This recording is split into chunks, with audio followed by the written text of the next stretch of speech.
네이처지에 논문을 실었습니다. 우리가 잘 아는 이제 네이처지는 가장 저명하고 또 권위 있는 학술지이죠. 논문 제목이 Safe and Just Earth System Boundaries입니다. 지구 시스템의 안전하고 정의로운 경계라는 제목의 논문인데요. 지구 환경 지표 8가지가 있다고 해요. 지구 환경의 상태를 보여주는 8개 중요한 그 기준을 조사하고 연구했는데요. 그 8가지는 기후, 대기 오염, 그다음에 지하수, 지표수, 질소 오염, 인 오염, 그리고 자연 생태계, 그리고 기능적 안전성 등입니다. 뭐 이거 우리가 다 외울 필요는 없겠지만 지구위원회가 연구하고 조사해서 결과를 발표했는데요. 8개 지표 중에서 대기 오염을 빼고 모든 영역에서 데인저 존, 위태로운 상태, 병으로 치면 중병 상태라고 분석했습니다. 그 공동의장이 기자회견에서 이렇게 얘기했는데요. 만약 지구가 사람처럼 매년 건강검진을 지구가 받는다면 의사는 지금의 지구는 여러 영역에서 심하게 아프고 이 질병이 사람들에게 큰 영향을 끼치고 있다라고 할 것이다 했습니다. 오늘날 가장 대표적인 지구 환경 파괴 현상, 가장 대표적인 것은 지구온난화라고 하죠. 많이 들어보셨을 겁니다.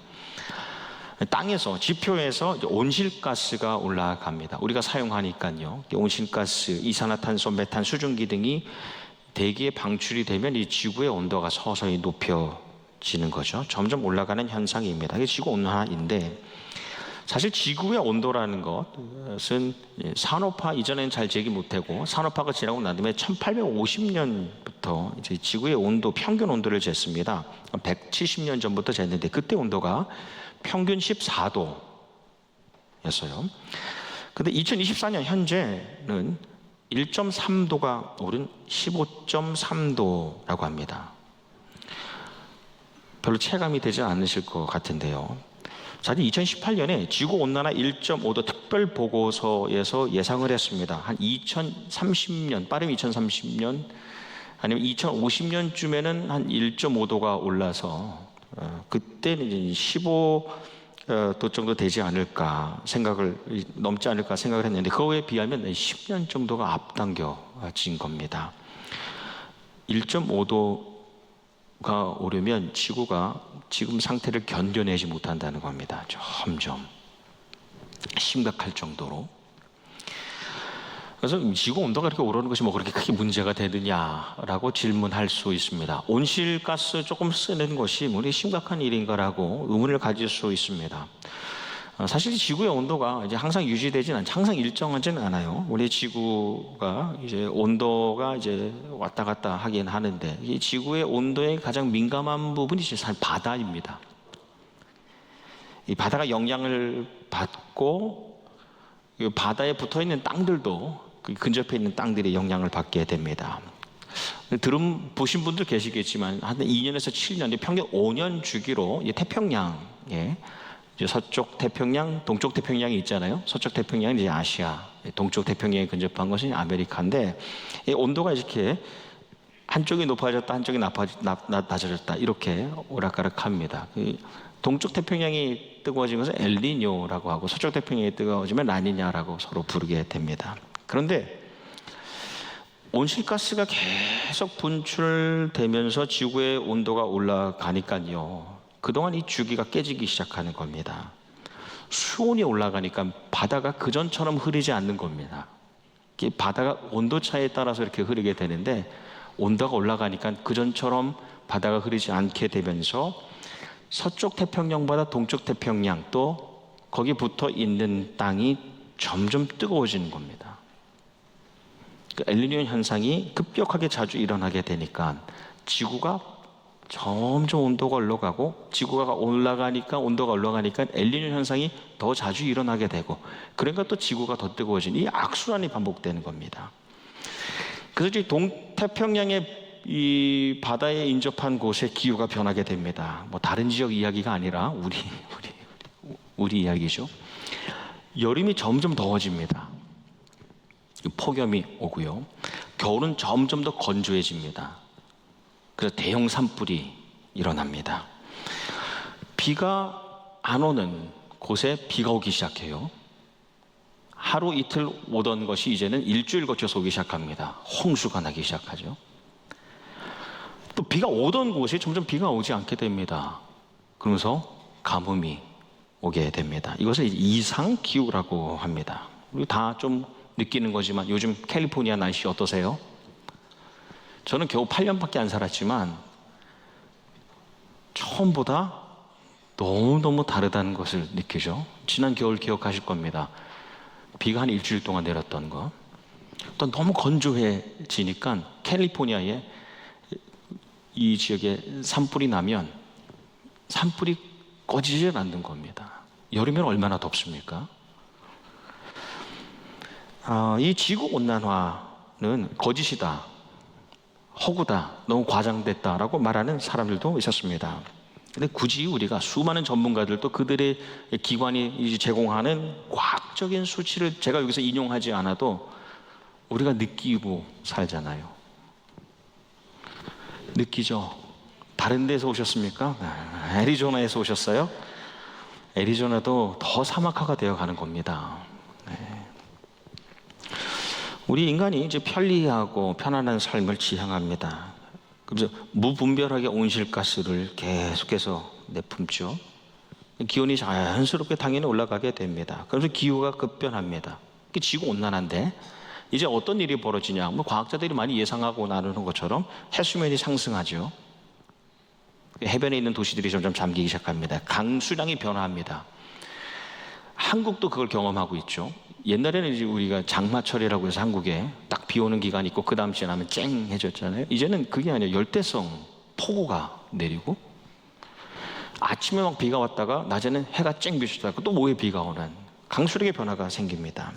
생태계가 파괴됩니다. 그 에코시스템인데 이 시스템 자체가 점점 흔들리기 시작하는 것이죠. 그리고 생물의 종들이 감소합니다. 종이 멸종합니다. 우리 이 땅에 살아가는 종이 1,300만 종이 있다고 해요. 우리가 인간이 최선을 다해서 파악해 본 거겠죠. 그런데 하루에 70종이 사라집니다. 놀랍지 않으세요? 70개의 독특한, 인간이 분류한 거긴 하지만 독특하게 창조된 70개의 종이 하루에 사라지고 있다는 겁니다. 우리 인간은 한 종이잖아요. 그렇죠? 근데 70종이 사라진다고요. 그리고 전염병이 확산됩니다. 우리가 경험해온 바입니다. 지구온난화 기후변화, 이제 극한과 폭염, 이 아주 극단적인 기후의 변화로 인하여서 전 세계에 평균 매년 500만 명이 죽고 있어요. 1.5도가 넘게, 약간 넘게 오른 상황에서 그렇습니다. 만약 기온이 2도 정도 오르게 되면 그러면 10억 명의 사람이 조기 사망할 수 있다. 빨리 죽을 수 있다는 겁니다. 인간 중심의, 나 중심의 이기적인 생활로 다른 생명만 멸종되고 있는 것이 아니라 결국 그것이 우리에게로, 우리 인간에게로 다가오게 된다는 것이죠. 지난 수세기 동안 우리가 느끼는 대로 수백 년 동안 인구가 급증했어요. 문명이 발달했습니다. 기술이 얼마나 많이 발전했습니까? 근데 우리 항상 인간의 주된 관심이 무엇이냐? 요즘도 그렇지만 어떻게 성장하냐, 어떻게 발전하냐, 어떻게 진보하냐, 어떻게 진화하냐에 대한 관심을 가지고 살아갑니다. 그러다가 불과 50년 전, 1970년에 인간과 같이 살아가는, 공생하는 생명을 보게 된 겁니다. 그래서 인간 중심의 성장과 발전과 진보와 진화만을 생각하다가 같이 살아가는 생물에 관심을 가지는 거예요. 그리고 생명에 쌓여 있는, 생명을 쌓고 있는 그 환경에 대한 관심을 가지게 된 겁니다. 그래서 유엔이 1970년에 6월 5일을 환경의 날로 정했습니다. 그리고 한국교회가 지금부터 40년 전에 1984년에 이 세상을 하나님이 만드시고 하나님이 주인 되시고 창조하시고 또 우리에게 이 세상을 잘 관리하라고 맡겨주셨다라는 신앙의 고백으로 6월의 첫째 주일을 환경주일로 40년 동안 지켰습니다. 그리고 오늘이 이제 환경주일이죠.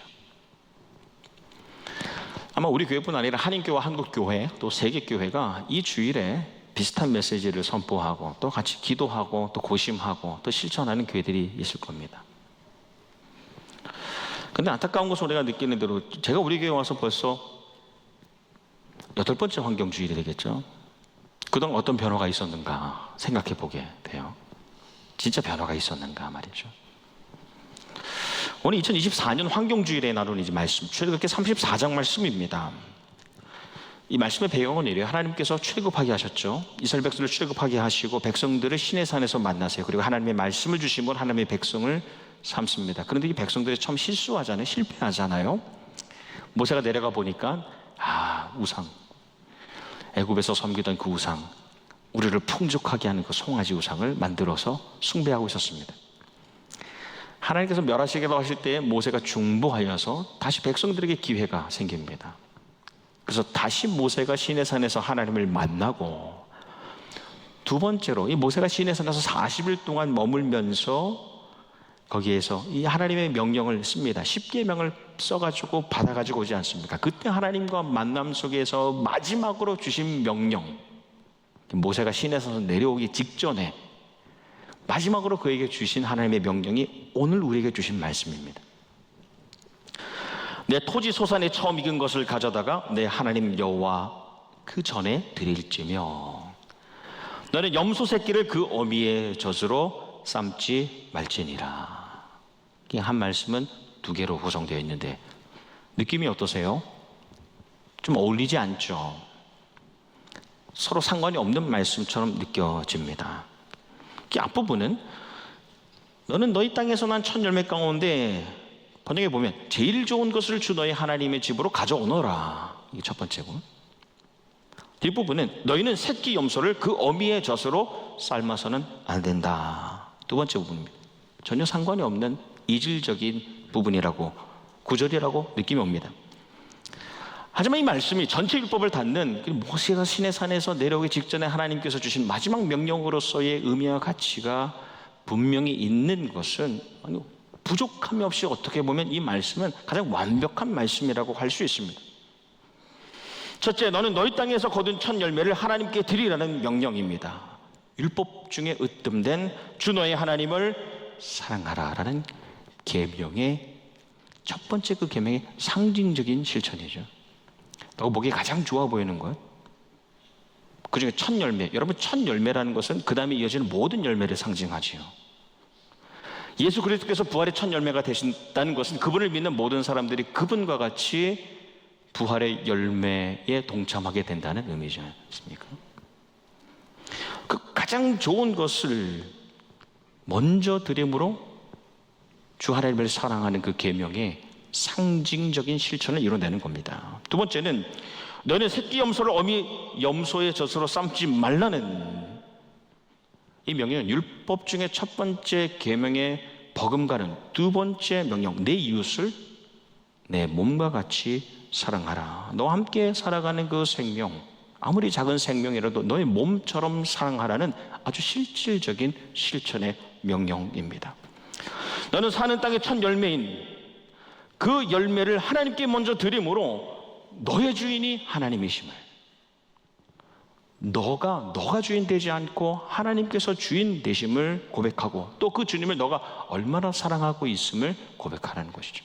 또 이어서 너희가 함께 살아가는 생명들을 절대로 잔혹하게 다루지 말아야 할 것은 그 아주 작은 생명, 염소의 새끼, 얼마나 작겠습니까?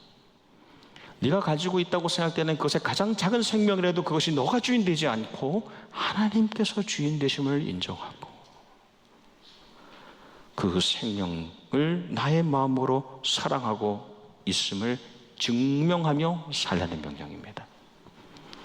그러나 이 두 개의 명령은 하나하나가 아름답지만 전체로 이어져서 아름답죠.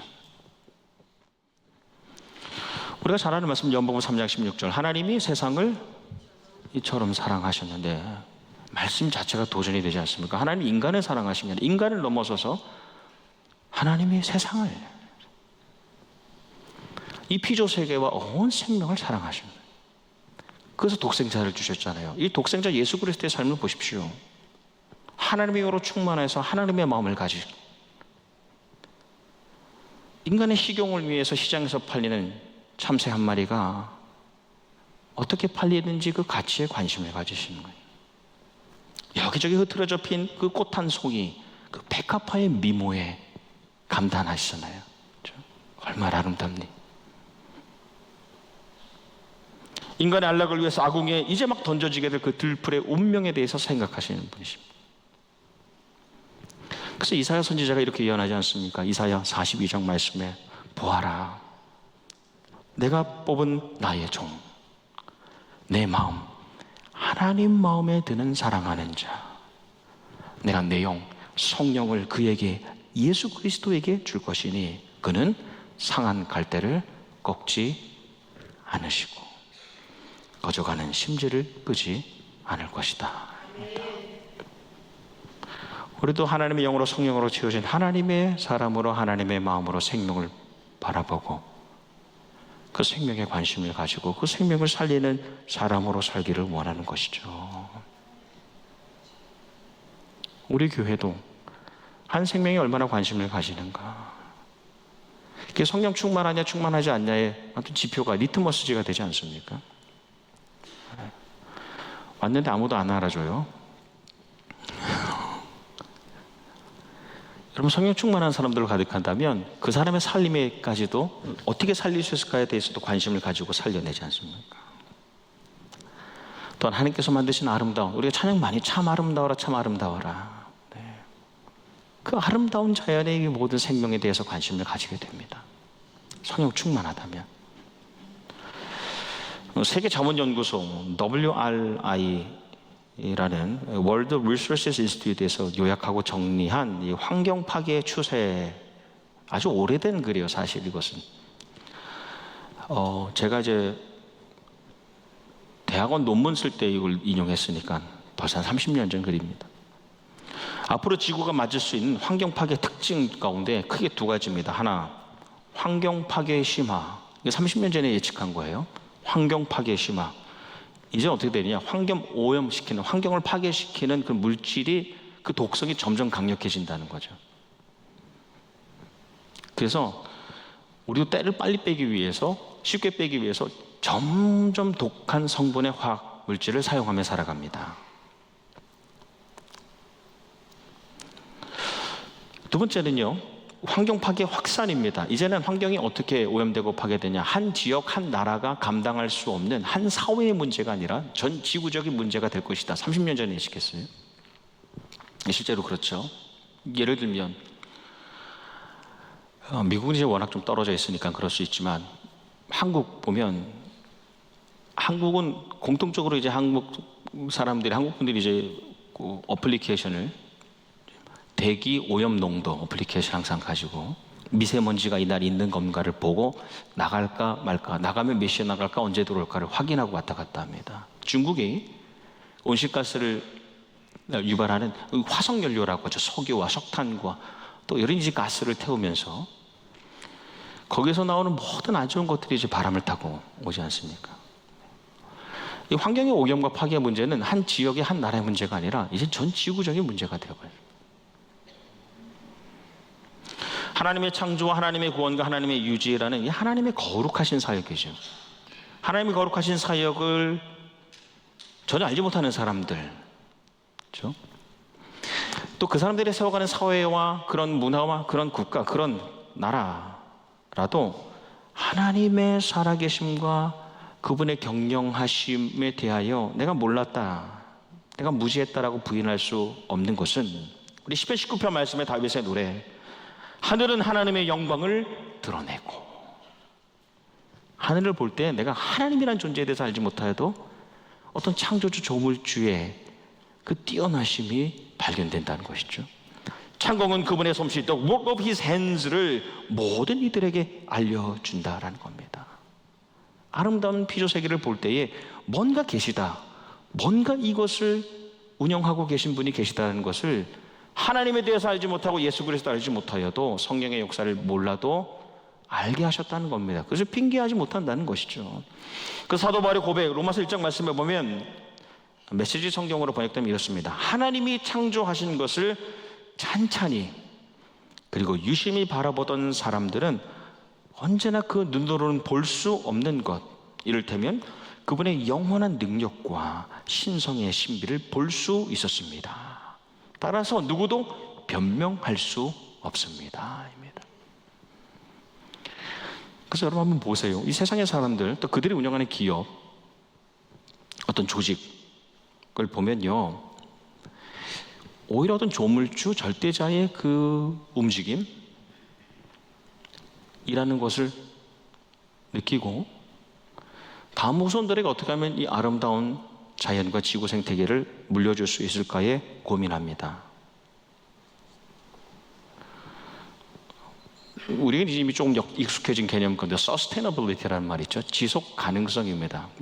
어려운 것 같지만 아주 쉬운 말입니다. 지금 우리가 살아가는 이 지구에 이 상황이 과연 계속 이 상태로 지속될 수 있을까? 아니면 점점 나빠지게 되는가?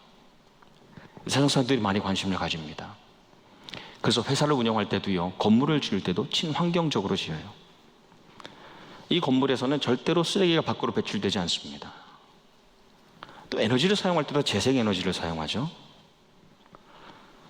우리는 석유나 석탄을 통해서 힘을 빌어서 공장 운영하지 않습니다. 세상의 사람들도 그래요. 하물며 성부 하나님의 창조하심, 성자 예수 그리스도의 구원하심과 성령 하나님의 이 생명을 유지하시는 역사를 알고 또 때론 느끼고 고백하고 경험하면서 살아가는 우리가 어떻게 살고 있는가 말이에요. 우리는 생명을 살리는 그 하나님의 노력, 그리고 그 노력에 우리를 초청하시는 그 하나님의 음성, 그리고 우리는 방관자가 아니라 하나님의 일에 같이 섬기는 동역자로 살아야 되는 거예요. 그리스도인이라면 말이에요.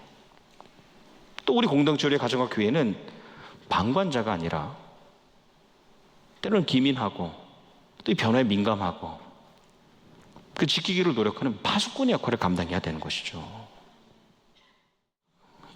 일전에 한번 나눈 기억이 있는데 이 고백이 도전이 되길 바라는 것은, 저는 집에 불은 잘 안 꺼요. 죄송합니다. 근데 교회 불은 항상 끄거든요. 항상 온도를 보고. 말씀을 준비하면서 무엇이 고래들의 삶을 빼앗아갔는가라는 짧은 글을 만났는데요, 근래 들어서 수많은 고래들의 이 사체가 해변으로 몰려온다는 겁니다. 그 전에 이제 한 마리 두 마리 하면 기사화가 됐는데 이제는 수백 마리 고래떼들이 좌초돼서 바닷가에 쌓입니다. 그 주된 원인을 보니까 이 차가운 해수에 그 온도에 익숙해져 있었던 고래들이 이 물의 온도가 올라가니까요, 적응을 못하는 거예요. 체내 열을 제대로 발생시키지 못하면서 바닷가로 죽어서 떠밀려오는 겁니다. 말씀을 준비하면서 잠깐 본 기사가 제목이 북극곰이 왜 저걸 먹어요? 북극곰이 왜 저걸 먹어? 느낌이 좀 오시죠? 이미 우리가 많이 들어봤을 수도 있습니다. 미국 지질조사국에서 연구를 했는데 지구 온난화로 기후가 변화되면서 우리가 잘 아는 대로 빙하가 녹지요. 그 알래스카도 이 북극에 가면 빙하가 녹는 정도, 1980년대 이 정도 사이즈였는데 지금 2024년에 가서 보면 그게 다 없어요, 빙하가. 그래서 북극곰들이 빙하 위에서 살 수가 없는 겁니다. 생존하기 위해서 육지에서 살아가는데 그 전에 먹었던 먹이가 없는 거예요. 그래서 어떡합니까? 있는 걸 다 먹습니다. 쓰레기도 주워 먹고. 그래서 보니까 1년에 137일을 굶는데, 여러분 1년에 137일 굶어보신 적 없으시죠? 하루에 3끼도 안 먹으면 화내는 분도 계시더라고요. 137일을 못 먹어요. 그러면 체중이 일주일에 10kg씩 빠집니다. 그래서 우리 영상에서 많이 보죠. 북극곰이 북극곰이 아니에요. 옛날에 코카콜라에서 봤던 거 하면 삐쩍 마른 북극곰. 그래서 2050년이 되기 전에 완전히 멸종될 수 있다는 겁니다. 인간 한 생명 이 종을 위해서 수많은 종들이 멸종되어 가고 있습니다. 말씀했습니다. 50년을 지나서 다음 50년을 내다봅니다. 우리 나성연합교회는 이 한 지역적인, 우리 교회가 이제 어머니 된 교회라고 하잖아요. 네. 진짜 어머니 된 교회는 무엇인가? 지역을 넘어서는 것 아닙니까?